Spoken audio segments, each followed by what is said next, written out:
citizens should, whether they are members or non-members of the European Union, how to address the migration challenge.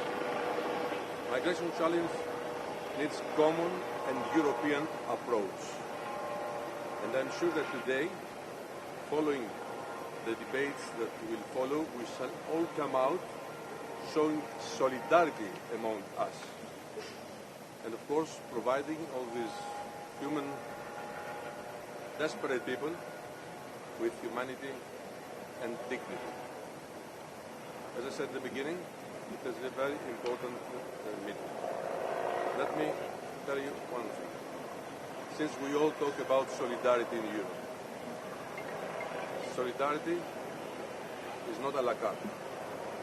Solidarity and responsibility are basic values and principles, not only moral principles, but also legal principles, explicitly stipulated in the treaties of the Union.